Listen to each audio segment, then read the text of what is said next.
to Databytes from Ahmedabad. I'm your host Rahul Nawab, and I'm extremely excited to have this second viewing of our podcast series.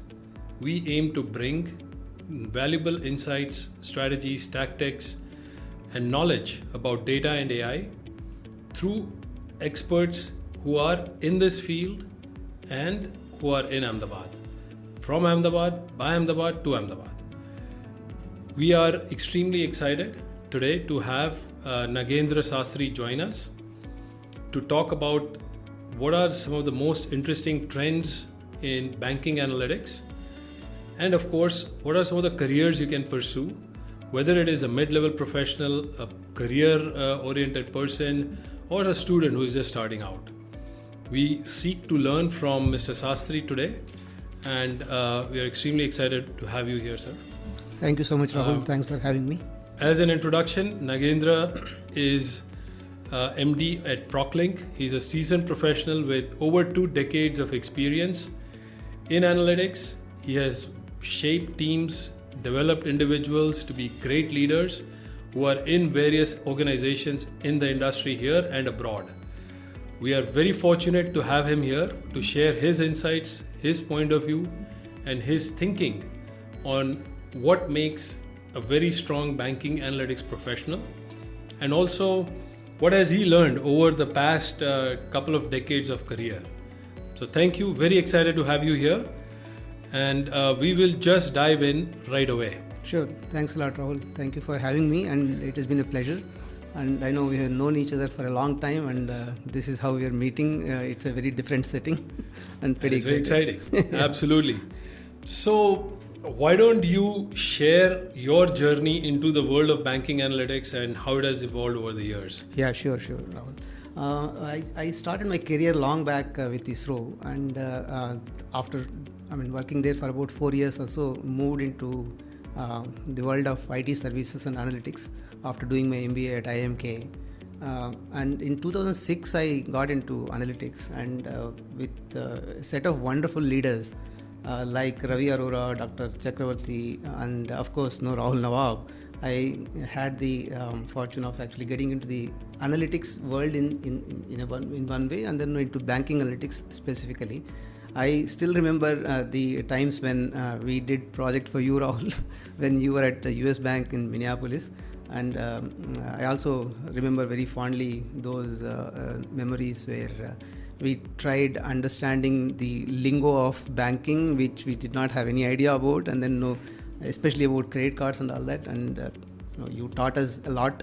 And then on top of that, I think we started building wonderful set of people there, and we tried segmenting the customers and then tried to understand how the risk can be managed within the banking sector, especially for the credit cards, and so on and so forth. And it was really the onset. I think that's when we started.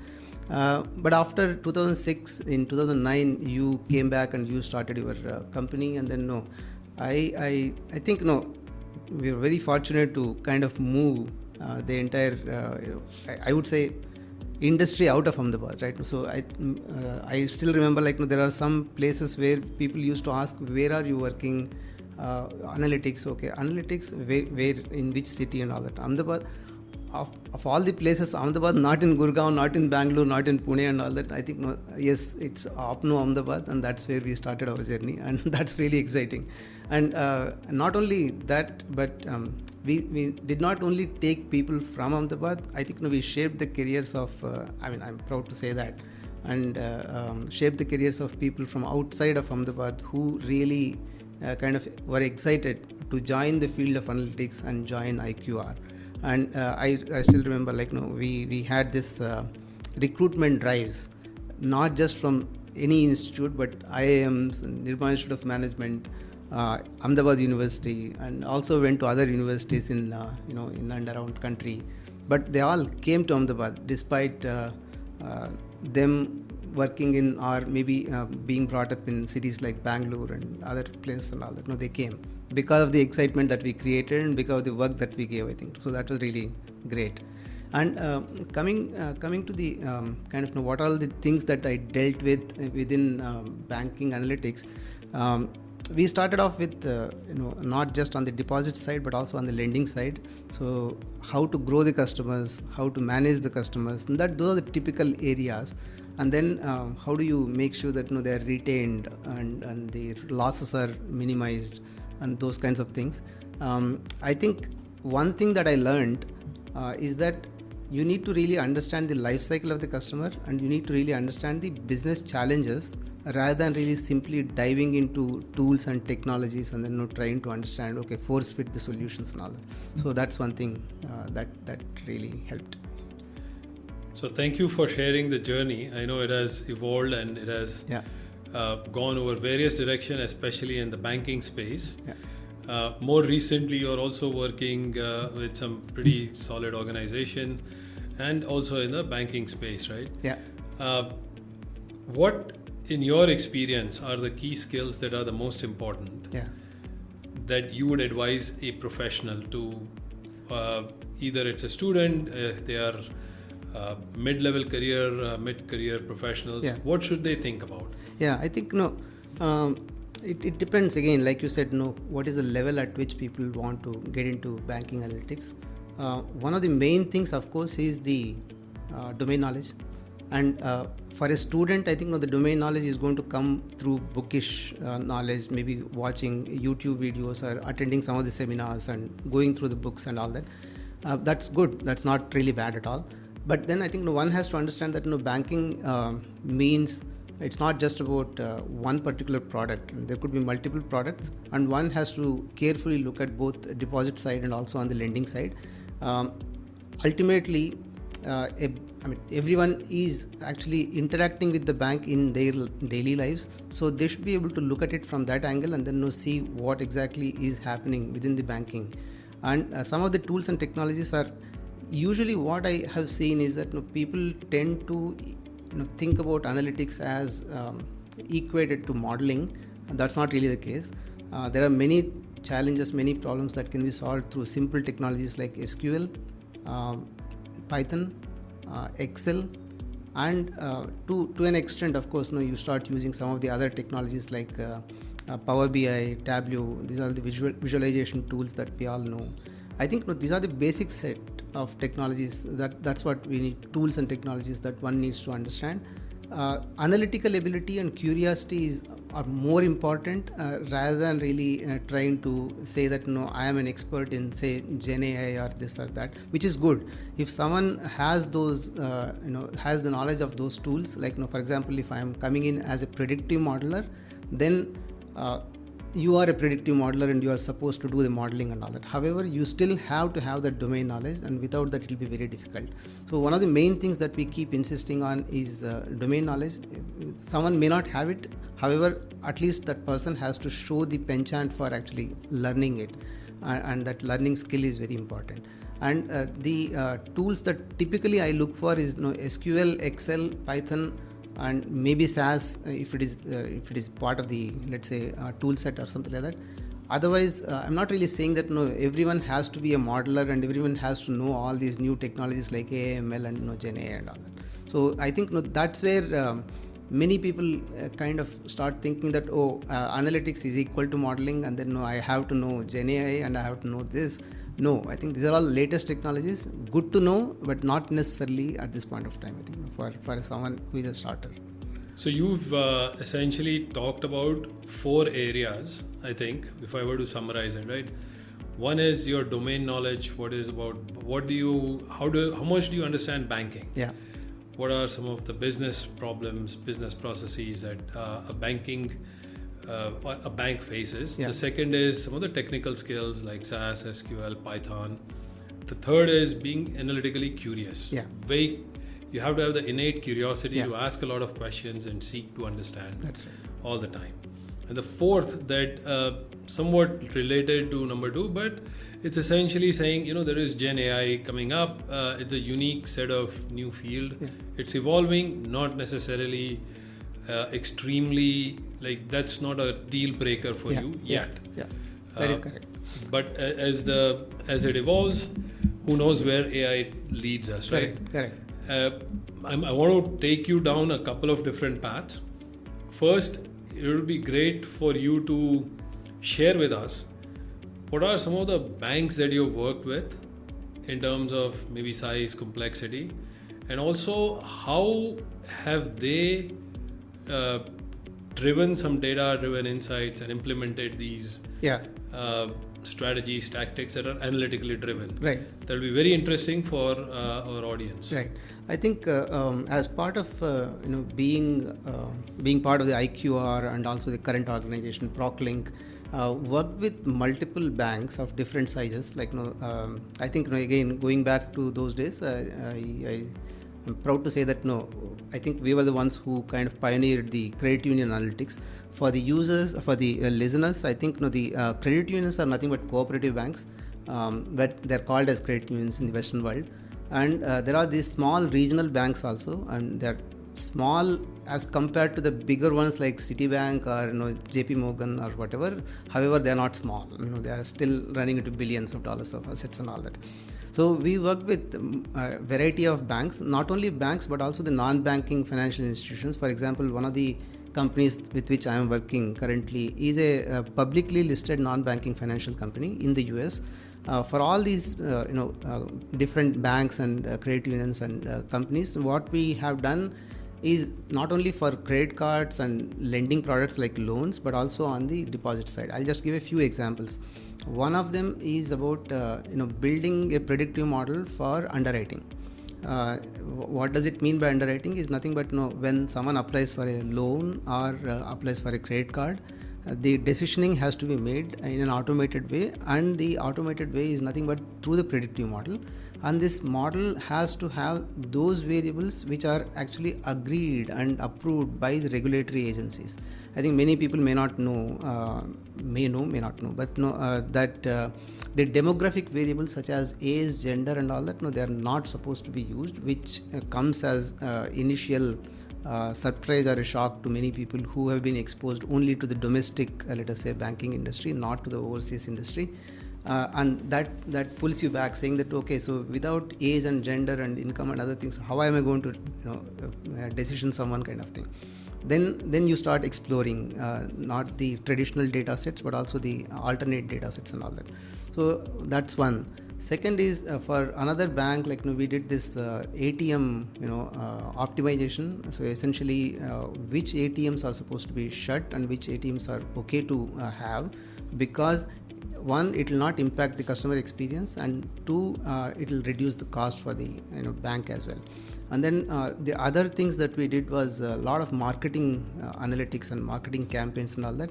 Essentially, we were the ones our teams were the ones who used to design the marketing campaign calendar for these banks, and then say that this is the time at which you are supposed to do, let us say, a back to school campaign, or a balance transfer campaign, or a credit limit increase campaign, kind of thing, or an acquisition campaign. So what does it mean by a campaign? What are the different test cells you are supposed to have? What are the different control cells you are supposed to have? How do you determine the sample population, and how do you say that statistically significant results are achieved? So that's all part of the analytics. You can't just because we have designed a campaign and built a, let us say, response model, doesn't mean that the analytics has ended. I think basically we have to always tie it back to the client. And the other examples that I can quote is, for example, we use the sandbox data. The sandbox is a generic term that can be used by many organizations, including the government of India has sandbox data for healthcare or for banking and all that. Not that. I am referring to, let us say, sandbox data that is provided by a bureau like Experian, which is essentially consisting of data, anonymized data, and you can go in, if you have a login, you can go in and then start pulling out segments and the data related to those segments. So for example, if you are, let us say, an issuer of a subprime credit card, so you don't want the data coming from, say, a Citi or a Capital One, maybe the premium Capital One cards or a Chase card and all that. So you will have to actually go in and then apply the criteria so that your population and the sandbox population resemble each other. Now using that, how are you going to conclude certain things? Like for example, what are the different offers that they got, or what is the risk profile of these different segments? how is the industry performing in different vintages vis-a-vis your bank customers, how are they performing in the same vintages. If the risk profile of your bank customers is higher, then it means that you have to go back and revise the credit policy, which means the credit box is wider, you have to narrow it down. So these are the few examples that I can think of. There are many others, like for example, we also did a lot of work on the deposit side, where the triggers and leads are provided to the executives or customer, the executive or the executioners, so that they can start calling people and then say that okay, so this is the time, looks like there is a very good cross sell opportunity here, and then do that. Apart from that, also use a lot of martech, marketing technology related data, which can be used for one, enhancing the customer experience, and second, also to make sure that the cross-sell upsell opportunities are really captured at the right time and all that. Like that, I think few other things. Like recently, we also did a lot of work in the fraud prevention area, where the payment hold strategies were designed and applied, because of which I think we could reduce the losses and capture the fraudsters early in the life cycle. Another area is where we used GenAI to analyze the call records, the transcripts, and then identify the reasons why people are calling. Because one is to simply look at let us say, the call dispositions which are provided by the executives at the call center, and then say that okay, so this is the reason. The second is to say that okay, is that really accurate? And then go into more details, because call transcript is not just a one sentence or two sentences, there are many sentences there. You use GenAI to extract the relevant themes and content, and then say that it's not one reason why people called, it's multiple reasons. So can we classify this particular call into multiple reasons? Now, what is the use of that? One is the customer executives can be trained properly. Second is, more important, can I go to the banking app and then enhance the features so that the call volume itself reduces? So that is going to actually save my cost, right? So those are the things that we have done, which is interesting. I thought that there are different uses of GenAI, and this is one of the uses. All right. So the way you articulated your experience and the examples that you gave on banking analytics, it seems like this analytics interventions are applied across banking lifecycle. Right. They are not just that you use in underwriting or in marketing, but across the banking lifecycle and a customer lifecycle, there are examples. As you started to touch on AI, so I want to dig a little deeper there. In your point of view, in your mind, we used to ask the question, what's going to happen in the next 5 years? Mm-hmm. I'm going to narrow the window down and just say, in the next 6 months to 1 year to maybe 2 years, what are some of the interesting changes that you anticipate happening because of AI, or do you see any change? Yeah, I think AI is already being used by most banks, if not all. They have embraced the technology quite a bit. I think I still remember the days when we were building the predictive model, underwriting model for Citibank. Then the use of Python was also not even allowed, because the open source technology, we can't really do that and all that. And the second is, can I use, let us say, a machine learning algorithm to build the predictive model? Even that was also actually not really welcomed, especially in the risk area. Okay, in the marketing area you can do whatever you feel like, but in the risk area I have to be very careful. In the sense, like the regulatory agency has to be very careful, and they were not really so open to that. Now things have changed, right? We build these machine learning models routinely for risk as well, and for any other purpose as well. I think embracement has happened. So people have, banks have embraced.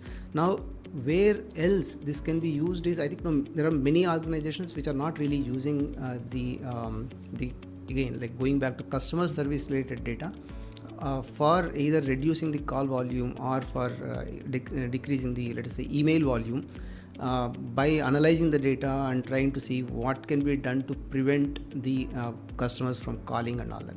So that's one area. Second is, I also think that the ethical use of AI is obviously, there are many experts who talk about that. I'm not really the expert on that, but I think the ethical use of AI and that is going to pick up a lot, and meaning there will be lots and lots of important things that are going to happen in that area.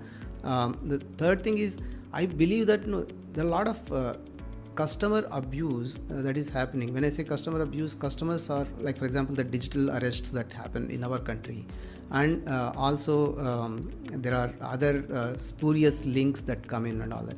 I think there could be in the future AI driven interventions. Even if the customer says that I want to transfer the money from one to another, maybe it's going to be, there will be a couple of other steps also, even after putting in SMS, the OTP and all that, right?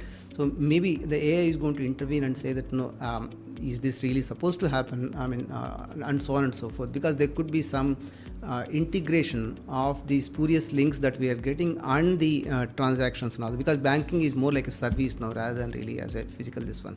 So I think these are the areas which I think, and then the use of AI in regulatory aspects, especially in audits and compliance, is another area which I think is going to be picked up a lot by the banks over a period of time.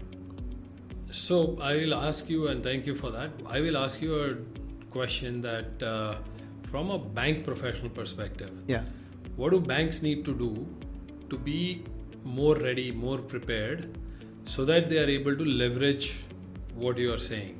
Yeah, I think one is from the infrastructure point of view, they need to make sure that the system is ready.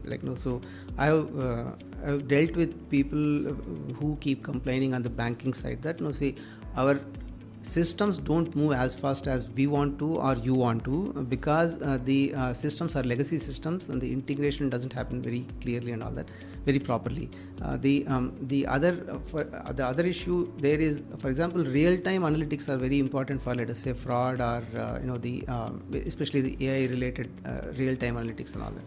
Unfortunately, that is not working out again because the systems are not supporting, I think.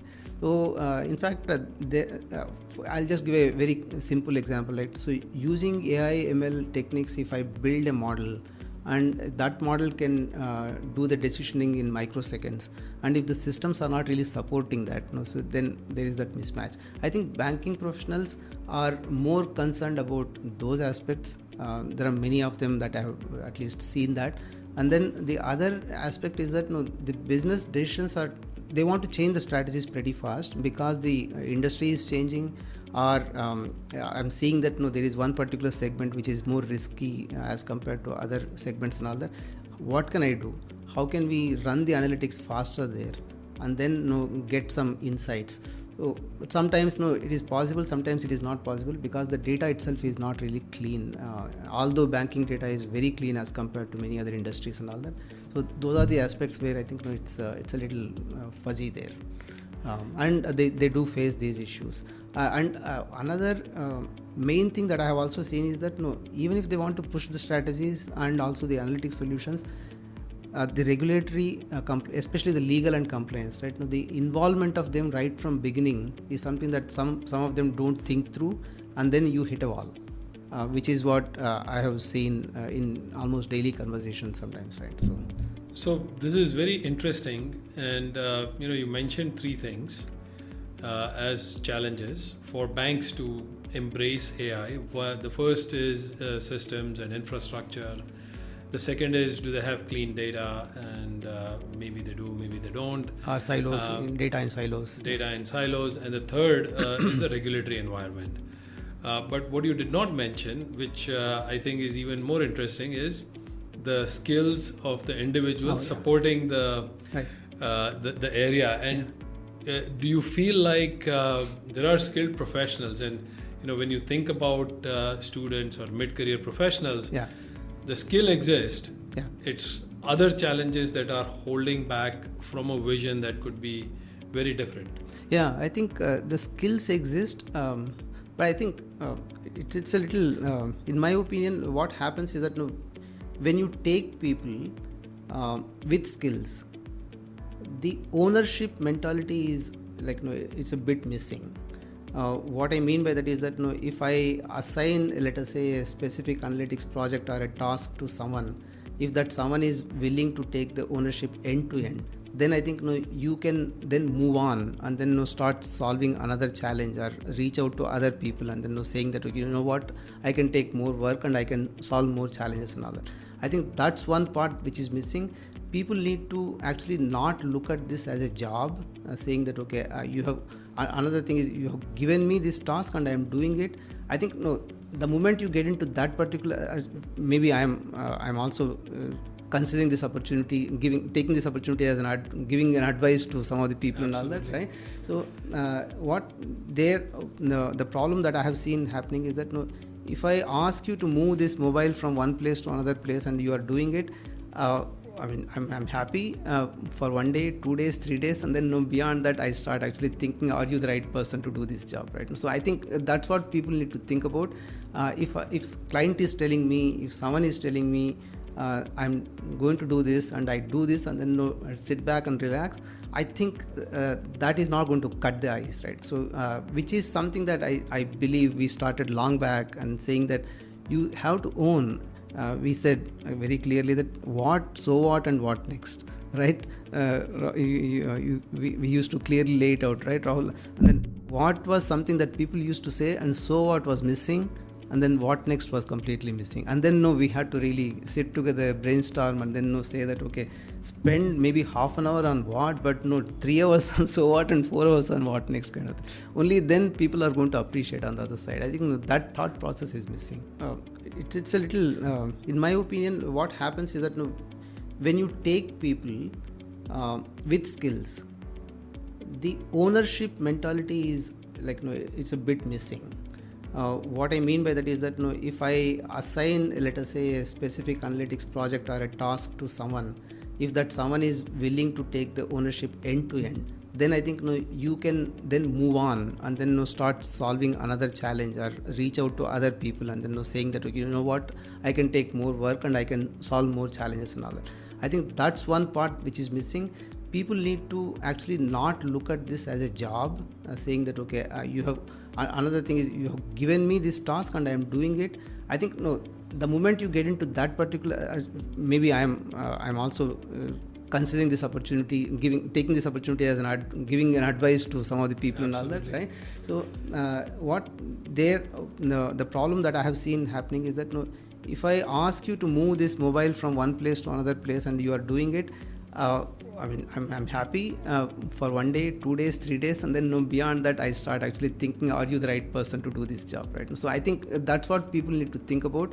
If client is telling me, if someone is telling me, I'm going to do this and I do this and then sit back and relax, I think that is not going to cut the ice, right? So which is something that I believe we started long back and saying that you have to own.